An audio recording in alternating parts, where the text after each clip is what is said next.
Some Good Tea, where we drink some tea and we share some tea. I'm your host, Katie Bresnahan, and today I am sharing some tea with my friend Erin. You want to say hi, Erin? Yes, I would love to say hello. This is definitely not the second time we've done this today. No, not at all. We never ever forget to push the record button. No, never. Nah, we would never get Professionals. into it. So professional. So I know this is like deja vu, but the tea we are having is a really great tea. It's by Tazo, and it's my wild sweet orange tea. How have you been feeling about it?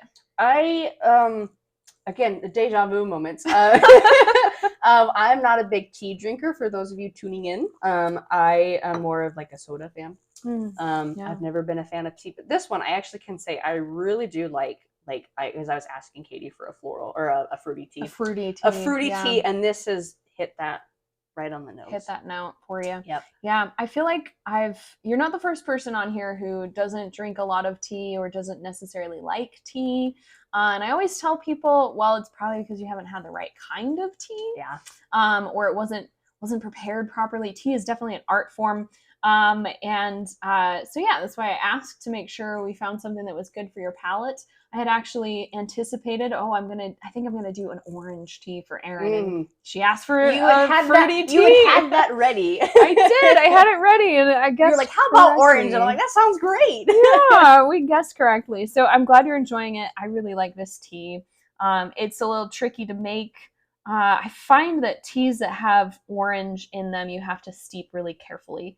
Because if you steep it for too long, if you're like, I really want a strong flavor, it's actually going to get gross. It gets kind of a strong aftertaste, makes your mouth really dry. So you got to watch out for that. But I'm glad you're enjoying it. Yes, I keep sipping it. You just keep sipping it. I know. We're sipping some tea. So today, when we're recording, is May the 4th. May the 4th. Happy Star Wars Day. Happy Star Wars Day, guys. Erin and I are both complete nerds. Yes. And we love Star Wars. Erin is very well versed in the realm of Star Wars. And so I felt like on this day that we're recording, it would be appropriate for us to talk all about Star Wars. Very appropriate. I was very excited when Katie reached out to me and asked me, because I absolutely said yes, because as she has said, I'm a big Star Wars fan. I'm repping my Star Wars merch. I've got my Star Wars t-shirt on. She's a better fan than I am today. I didn't forget that it was May the 4th, but I did not wear... You did? I did at work today. Yeah, I walked in and it was announced to me that it was May the 4th, and I was ashamed that I forgot that it was. Well, she's making up for it now. I am. I'm making up for it. I could put like a necklace on or something. I have a little R2D2. You got lightsabers. Like, I do. She's got an Obi-Wan lightsaber over here. My house. I mean, not to say I bought it for her, but but she did get it for me, and another friend bought it for her. Probably one of the best presents I think I've ever gotten was a Star Wars lightsaber. Yeah. And then she has her own custom one that we made when we went to Disneyland. It was very fun. We might end up talking about that trip. I know it. Who knows? So, as per usual, because our topic is Star Wars related, but we're still going to be rolling a dice to find out what kind of questions about Star Wars we're going to be discussing. Do you want to roll the dice first? I would love to go first. Absolutely. A low number. 5. Oh, snap. We got a 5. Which in D&D is not your favorite number, but in this case it doesn't matter. It's not a 1. That is true. It's not a 1. It's not a nat 1. My last guest, he got a nat 1 on his first roll. It was very good. Would not have good luck if we were playing D&D right now. No, but 5's not bad. I really wanted to ask this question to you. Oh, okay. Have you ever cried over something that happened? What was it that got you in that feels zone with Star Wars? This is a no-brainer. This is an absolute yes for me. Oh my gosh, tell me. As I've gotten older, like, I don't know what it is, if like hormones change, but I've just become a more emotional person, period. It's okay, getting in touch with your inner self. Touch with my inner, yeah, that's right. Being in tune with myself. There have been several occasions where I've cried over Star Wars. Okay. The first one that happened more recently was when I took a family trip we went to Disneyland back in well, I guess it's almost been a year now. We took a trip, like I said, to Disneyland, and I had not been to Disneyland since I was 6 years old. So, oh my gosh, wow! I'm a little bit older now. Like, this was like essentially forming new memories. It was a whole new experience for me. Like, you don't remember a ton from being 6. You know, I'm in my 20s now, so it was a very long time ago. And last time when we went, it was raining. And as a child, that's like the worst experience. Yeah, it doesn't matter if it's Disney. Yeah, you're supposed to be in this magical place. I was 6 years old. I wouldn't go on any of the rides because A, I couldn't go on any of the rides, like most of them. And then B, I was too afraid to go on a lot of them. Yeah. And so like my memory of Disneyland when I was 6 was actually really bad. And you were cold, you were wet, you were scared. Yeah, never wanted to go back. My entire life, I've never made it a goal to ever go back. Oh my gosh, wow. It was bad. And so then we went as a family, and that whole thing got flipped upside down. Aww. And so I've actually gone back quite a lot. Let's see. Yeah, we went back in February. I've been twice now. This past year. In 1 year, guys. In 1 year. She's got all the money. No. Yeah, I wish. Oh my gosh. Okay, so you returned to Disney in your like early 20s or whatever now. And it was right around, that would have been was it right when they had opened Galaxy's Edge? No. So this was, they'd opened Galaxy's Edge like years ago. Oh, okay. Yeah, Galaxy's Edge had been open since like, what, 2016 or something. Like we just went this past August. Yeah. And so since then, my Star Wars knowledge has increased, and that's how, you know, throughout the years, like it's high school age is when I kind of started becoming like really into Star Wars, and then watching all this stuff into my, you know, teens and late teens and early 20s and things like that. And so walking into Galaxy's Edge, that's the first place I wanted to go. Yeah. And it was just jaw-dropping amazing. Yeah. I mean, I'm not ashamed to say that I cried when I walked in. I had little tears going because it was just that amazing for me, that all this stuff, this lore and everything that I've been watching on TV and to coming so close to, you know, was now like in front of me. It felt like you were there. It feels like you're there. Like Disney does such a good job at full-on immersion in these parks that you go to, that it was like, I am in a Star Wars universe. I am in an outpost called Batu or whatever it's called, you know, and you're like, I'm here. And I as an adult, and granted, I'm, you know, like I said, I'm more attuned with my emotions, but I'm not ashamed to say that. I'm not ashamed to say I cried in that moment. I love that. And that's so awesome. Meeting the characters, we got to meet some of the characters, and of course they have you know, Din Djarin and Grogu there, and they have things they say. Yeah, they have Boba Fett there too. If you want to meet Boba Fett. And so that was, I would say that's the most recent time I've cried. I've cried over like episodes. I always get a little teary-eyed watching episode 9. I don't know, just like I love, like the storyline's great, but like how everything plays out and like the music, it just my gosh, it always brings tears to my eyes every time I watch it. Yeah. Agreed. I feel like there's some controversy about there is those episodes 7, 8, and 9, and there's like a lot of controversy. We could get into that. We'll see what the dice decide, but let fate decide. Yes, the dice gods.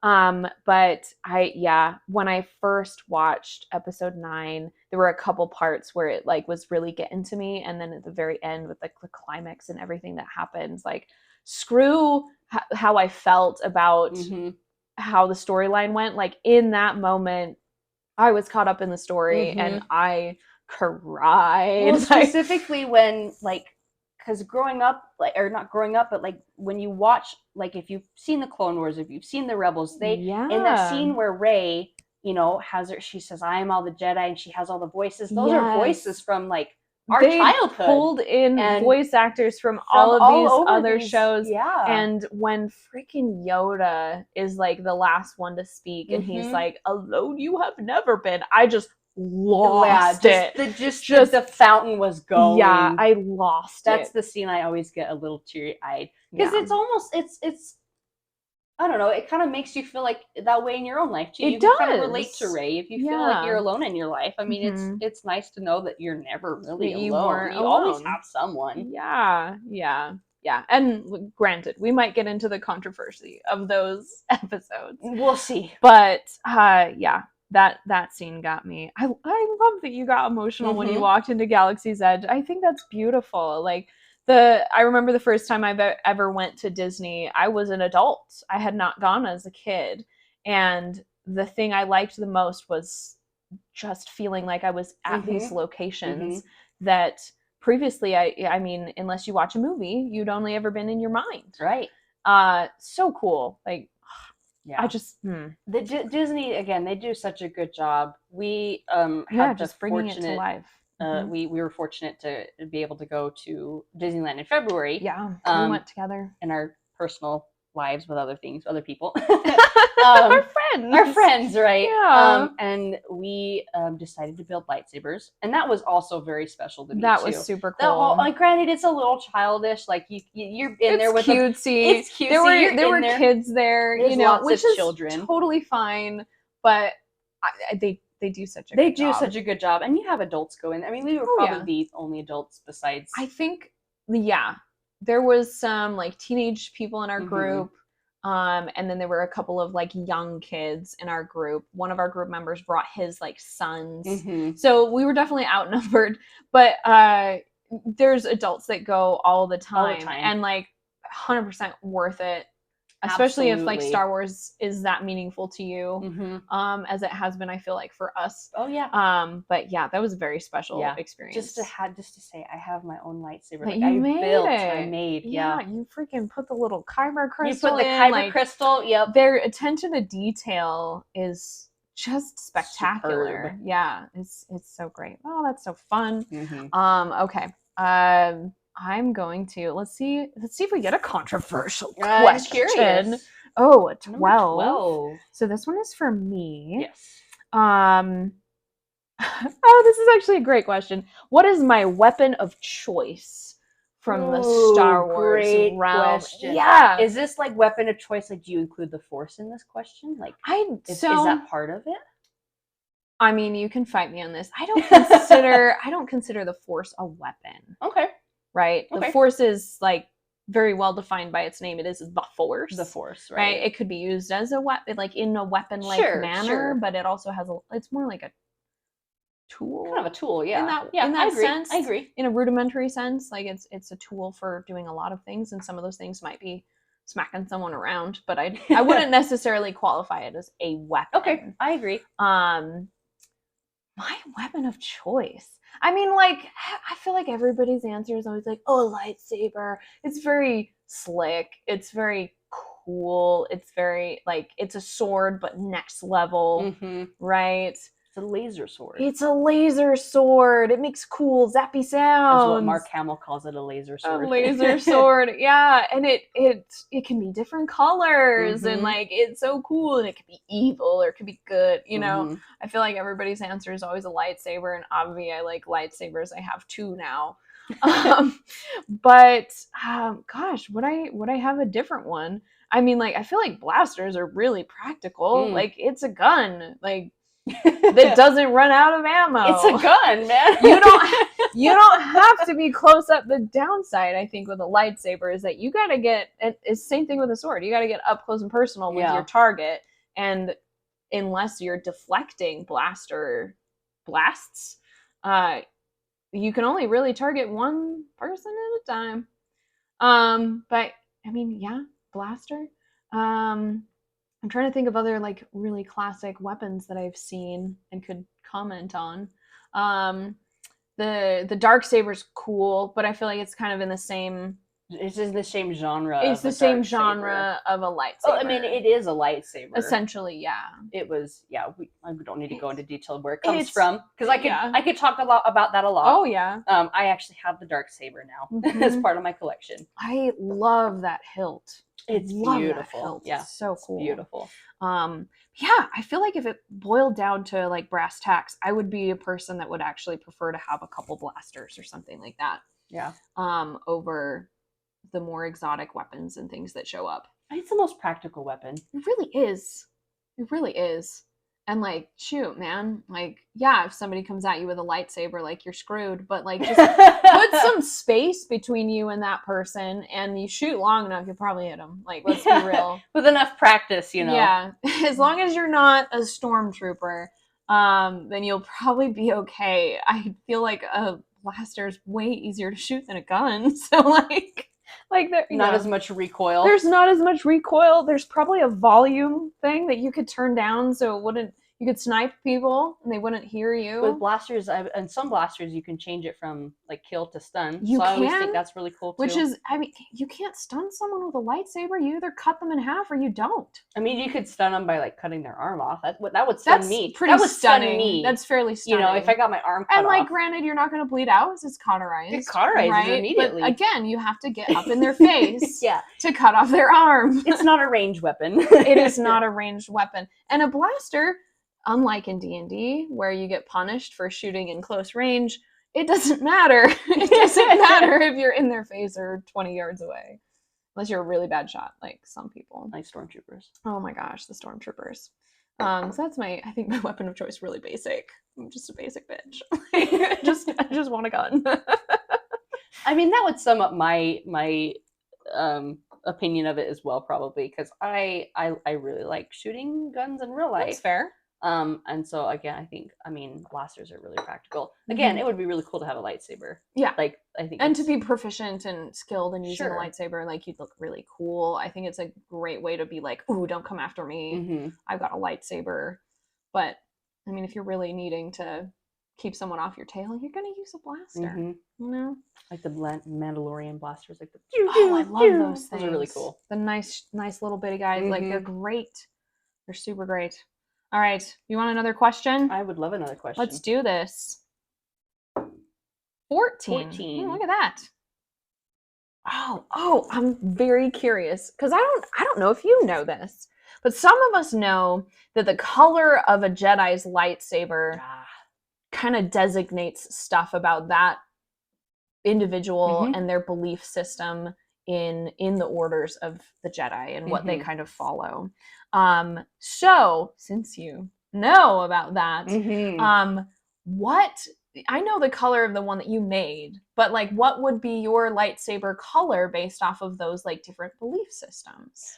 That's a very, very good question. So, they'll just briefly summarize a little bit about what each color means. So the general like canon colors that you have, and granted, like Dave Filoni has been introducing like we have the yellow lightsaber, which has become canon, but he's introducing like the orange saber in like the Ahsoka series later. Yeah, we can get into that a different day. We can stick to like stick with the currently canonized canon colors. Of so you obviously have red, blue, green, purple, and then you have yellow now. Yeah. Each again, anyways. Yeah. So blue is more for like your kind of guardian, your royal, like your kind of like your average Jedi Knight, kind of like a warrior, your straightforward warrior knight person who like they don't shoot, but shoot first, ask questions later kind of guy, like a guard,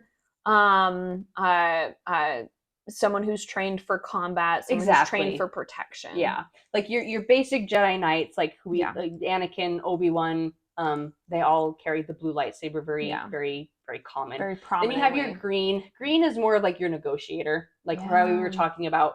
The blue being your shoot first, ask questions later. Your green is more your negotiator, where you're asking questions first, fight as like a last resort. You're fighting to defend yourself. You're not fighting to defeat your enemy. That's really that difference is shown really well between like Obi-Wan and Master Qui-Gon when he's around, and you see how he kind of approaches situations.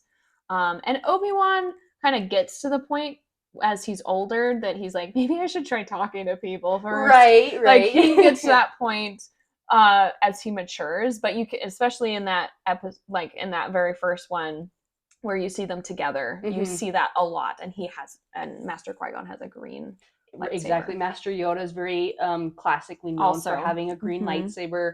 And then we'll get into, so those are like everyone knows your two standards that you see most commonly, I think. And then your red, obviously red only is carried by the Sith. To get a red crystal, it's not one that is naturally made. In order to get a red Sith crystal, you essentially have to take a crystal.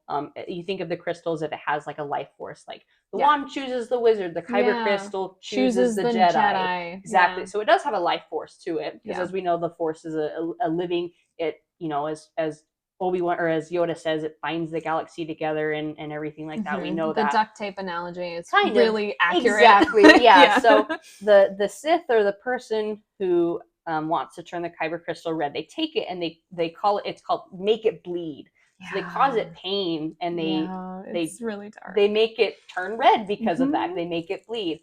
So then that's how you get your red crystal. Your purple crystal, like what Mace Windu commonly carries, is kind of like your red and blue together. Like you kind of have qualities of both sides, but you can harness both sides, and kind of like a neutral, almost like a lawful neutral. Like a lawful neutral, exactly. And I think, again, that's really reflected in Mace Windu's character. Very much so. He is a violent dude. Like, if Mace Windu's coming for you, you better run. You better run. Like, watch out. I don't care if you have a blaster. That's one that you run from. That's one hardcore. Mace Windu, you GTFO. Yeah, get out of there, girl. Like, he really gets violent. He can really get violent and really let out that anger side. Yes. Yeah. But it's tempered and it's controlled to a point, and it only really comes out when he's protecting people. Yeah. And we really see that in the conflict that he has with Palpatine and Anakin, right? When he's like, we need to finish this guy. Like, he is ready to be donezo's, and it's just like, yeah, let him have him, right? You know. And Anakin's the one that's like, maybe we should think about this. Like, which, when you look at it, it's it's wrong, but exactly.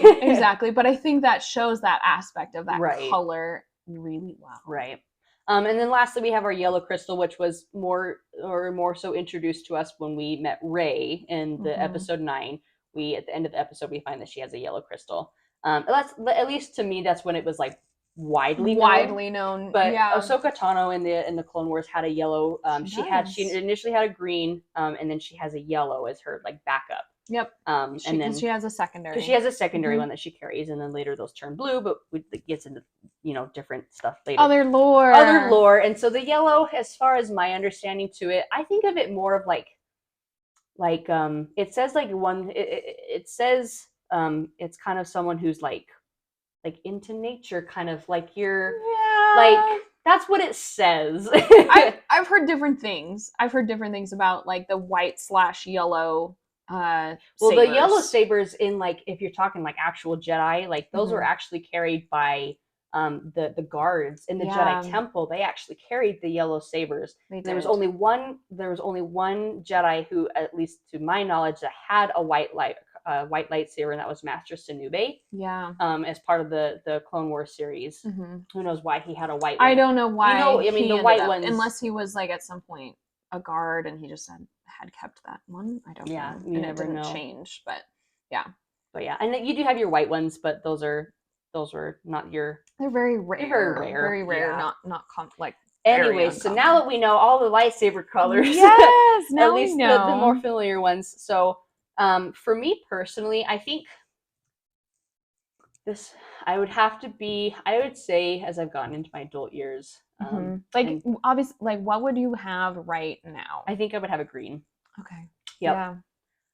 That makes sense. As to my personality, like, as I've again gotten older, like, I'm very much kind of more of a negotiator now. I have a very hot temper in my personal life. No, not like anyone doesn't have one. But just looking back, and if you actually like read what each color, like what each characteristic means, and I don't remember the ones in specific, but I just feel like mine very much would be a green. Resonates with green. Yeah, I can definitely see that for sure. Kind of between green and blue. If there was a color in between that, maybe that would be me. But I think predominantly aquamarine. Yeah, aquamarine. I'm sure that's a color that they created teal, somewhere. I'm sure somebody has a teal and say, "Gosh, that would be real fly." I'm sure they've created that somewhere in some universe. Yeah, I'm sure. But no, I think green fits really well with what I know about you, for sure. I'm glad it matches.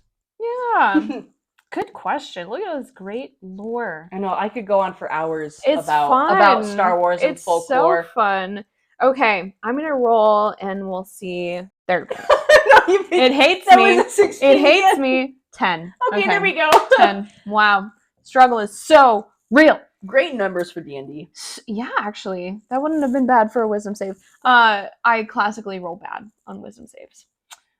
Do you remember your first experience with the Star Wars universe? Was it a game, a movie, a TV show, a book, etc., etc.?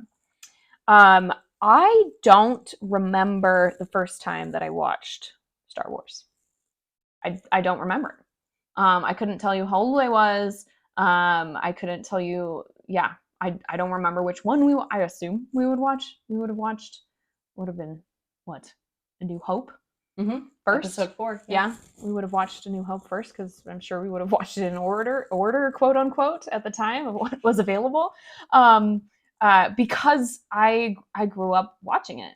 Yeah. So I fully don't remember. Star Wars was always part of my childhood. Yeah. I do remember the first time we got like the Lego Star Wars game. Oh my gosh, those games were the best. Oh my gosh. Yeah, classic. They're so fun. My favorite part was always that like anytime you chop something with your lightsaber, it falls to bits and it's the little Lego bits. The little Lego bits, like the classic Lego breaking sound that they're making all the TikToks about now. Oh my gosh. They're such fun games. Yeah, so I don't remember like my very first time, but I do remember when the next 3 came out, we would go to the theaters and watch them like in our little Jedi robes. We were Star Wars people for like years in a row for Halloween. You know? Oh, there you go. I can attest. You do have a Jedi costume. I do. That I wore for Halloween once. I do. That one is quite old. It's stuck around. Hey, it worked. So yeah, I don't remember. Star Wars was just always a part of growing up, and then for a little while it like disappeared, which was very sad. And then it has revitalized, and it's made me very happy. Indeed, yeah. So that's that answer to that question. Like I remember when episode 3 came out. I'm a little bit younger. I remember when episode 3 came out. The other ones, again, I just grew up watching like you did. That was just part of our thing. We just, you watched it. Always it wasn't like a momentous, like my mom could say, oh, I remember on this day we went and saw Star Wars in theaters. My dad liked to talk about going to see like the first release of A New Hope, and that it was like this world-changing thing. Oh yeah, it was big. And it props to like yes. A lot of the things that they pioneered in filmmaking redefined filmmaking from what they did and how they did it. And like I don't care that people might think that like, oh, the effects are such garbage. Like, no, those effects are amazing. World renowned for its time. Yeah, those effects are amazing, and I still love it. I much prefer seeing the originals without all the new CGI effects without the new changes. CGI went through teenage years, like ugly duckling years, and we're sorry. I'm sorry. We're sorry. We're just sorry. Just see the originals. They're fine. They're better. They're better. But going back to the original, I remember watching, or I remember like when the Clone Wars like first came out. I remember like that again. It was like, oh, that's not a thing to watch. Yeah, it just was like it seemed very silly. It seemed silly, and like I have feelings about. Especially like the one where Anakin like finally rebels and like the dialogue in that film so bad. But like the Star Wars storyline felt like serious and like a grown-up storyline and addressed like serious topics, and then all of a sudden you have this cartoon like out of nowhere, and it was weird. Like the animation style felt weird, the storyline felt silly and goofy, and it was just like, this isn't. Well, it seemed like it was very much a kid's show. Like if you go back and watch it now, which I do highly recommend. Oh yeah, guys. I'm trying to get my mom. She's been going on a Star Wars kick. I've been trying to watch. Get her to watch this. You can kind of skip season 1. That's what I told her, but it is very much a kid's show when you start watching it. The first season is very much.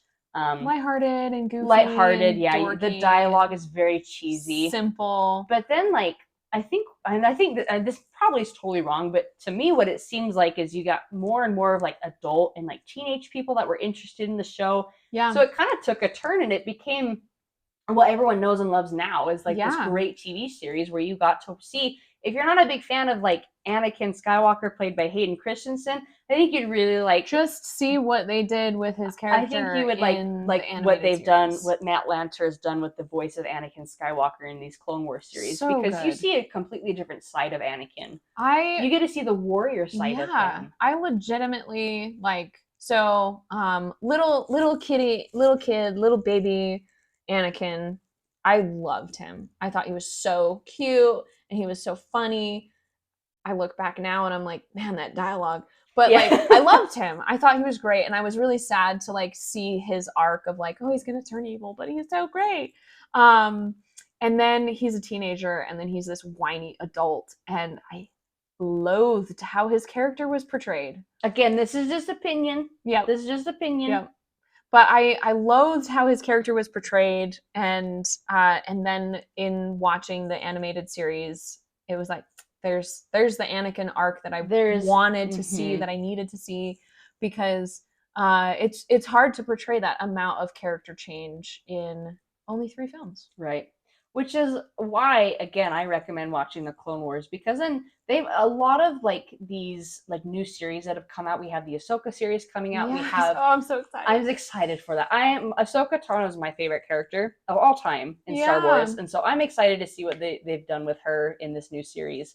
But by watching like the Rebels and everything, like a lot of these new TV shows that are coming out, it ties a lot with like the series, into the lore and the information that you get in those series. So like if you have never watched Rebels or the Clone Wars, you would have had no idea who Bo-Katan is in the Mandalorian that just come out. Yeah.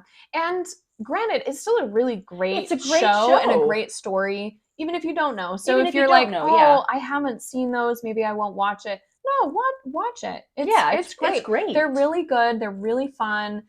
It's really well told. They're beautiful films. Yeah. But if you are finding that you really like this world and this universe, this story, like dive into those Clone Wars. Yeah.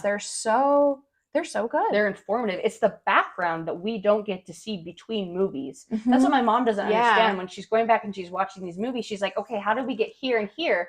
I'm like, if you'd watch the Clone Wars, you'd understand where this person comes from. Exactly. Or why this is the way it is. Or why do these people hate each other? Or how do we know about this bad guy? It comes from everything that went down. Everything that went down in the Clone Wars. And they've done a great job respecting the timeline and tying back into it. I love it. Mm-hmm. I love it. So here's some recommendations for you guys. You're not just getting some tea recommended to you. You're getting some shows recommended to you. If you don't have enough to binge already, go ahead and watch the Clone Wars. It's on Disney Plus. It's right there for you. It's so easy. They're short. You can get 20-minute episodes. There's like 20 episodes to watch. Yeah, there's no ads. Like you can just shove through them. Yep. Yeah. It does take a while. But if you are committed, you can do it. Yes. Even if you don't have a lot of free time, you can do it. And it's very enjoyable. They'll get you. They'll get you in the feels. It's dangerous. Awesome. When Ahsoka leaves. Oh my gosh. Yeah. So many things finally clicked when I watched that episode. I was like, oh, was it? It was, because she's my favorite character. I mean, that makes sense. And I was like, like, tears. Babe, no. Yep. And like, you can see like, okay, that saved your life. Oh yeah. Like, also, guys, sorry. Spoiler alert. But you didn't already know. that definitely saved your life. Absolutely. You know, that saved your life for sure. But it's heart-wrenching. And you can see kind of like the seeds of things. That's the other thing I really loved, was seeing like the seeds of things being planted, of like the dark paths that people went on, and the good paths that people went on. Exactly. But yeah, that heart-wrenching, so sad, but saved your life. Absolutely. And now you see why it happened, why it had to happen. Yeah. And that's why we know, when we see Anakin in episode 3 in the Clone Wars, he has this Padawan for the majority of the show. Oh, and in episode 3, where we went from 2 to 3, he didn't have a Padawan. That's why. Yep. That's why. For episode, she pieced out. That's why. But we knew he had one. Never there. Yeah. But he had one, and there was brief talk about it, but like, you never see her, you never hear about her, and that's fine. And thank goodness. Wow. Well, guys, this is all we have time to talk about for today, I guess we'll have to maybe do another Star Wars episode. I would love to come back and do another Star Wars at episode. some point. But thank you so much, Erin. This has been really fun. Absolutely. Thank you for having me. I've loved being here, and I've loved this tea. I've almost finished my entire cup, if you can see there. She's doing it's a little great cold job. now, but it's good. There's more. I've gone through maybe like 4 glasses. But thank you. I appreciate it. I'm glad you had fun. That'll be it for today, guys. We will talk at you later.